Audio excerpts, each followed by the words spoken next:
On se retrouve donc pour la suite du tuto. On va maintenant passer au menu classification. Alors c'est un menu qui est très important parce que c'est un menu qui va vous permettre de ranger vos produits par catégorie, famille, etc.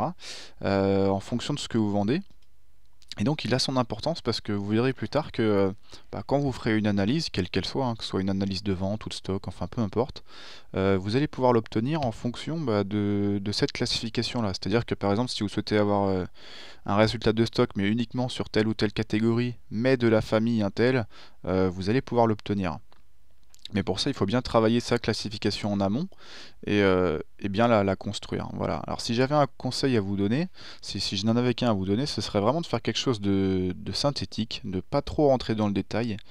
Je vous le dis parce que par expérience, les utilisateurs qui créent des classifications trop complexes, qui rentrent trop dans le détail des catégories, familles, sous-familles, sous-sous-sous-familles, etc., de toute façon finissent par revenir dessus pour les modifier et faire quelque chose de plus simple. Donc autant gagner du temps et que vous fassiez quelque chose de simple tout de suite.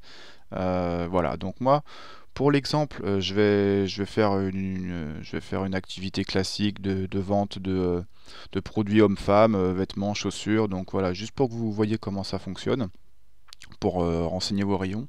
Sachant que voilà, les rayons catégorie famille sont des éléments qui sont totalement libres et indépendants les uns des autres. Donc vous les utilisez vraiment comme vous voulez, il n'y a pas de règle établie. Moi, je vais faire une petite classification simple pour mon activité. Donc on va dire que j'ai un rayon prêt à porter. Hop. Donc on clique sur le petit plus pour l'ajouter. Voilà. Ajouter un rayon. Donc maintenant on va passer au rayon chaussures. Voilà.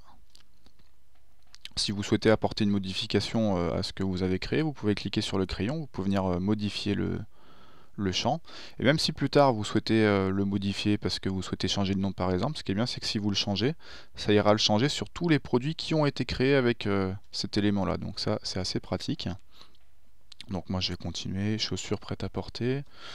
On va dire que je fais aussi de la maroquinerie. Voilà. On va faire un rayon lingerie. Voilà, ça c'est une classification qui est bien pour le rayon, qui est large. Voilà, on part de quelque chose de large pour après affiner au fur et à mesure. Surtout ne pas faire quelque chose de complexe, prêt à porter. Qu'est-ce qu'on va rajouter? On va mettre allez, accessoires, par exemple pour les produits d'entretien, les choses comme ça. Voilà, c'est toujours bien de préparer à l'avance votre classification pour avoir une vision large de tout ce que vous faites. Et ça vous fait gagner du temps parce que quand vous créez vos produits par la suite, vous n'aurez pas à venir compléter en fait, hein. Bon, vous pourrez toujours, si vraiment vous avez oublié un rayon ou une catégorie, vous pouvez le compléter au fur et à mesure que vous créez les produits, mais bon, c'est toujours mieux de le penser et de le faire avant. Donc voilà, catégorie, on va dire que je fais de l'homme, de la femme, et j'ai aussi des vêtements et des produits pour les enfants. Voilà. Et après famille, par exemple, on peut imaginer ça par univers. Ça pourrait par exemple être des produits sport, des produits ville. Donc on va mettre voilà, sport, ville, détente, mode. Alors évidemment, tout ça, vous l'appliquez à vous, ce que vous vendez, hein. C'est vous qui connaissez vos produits, c'est vous qui savez vraiment comment vous avez envie de les ranger.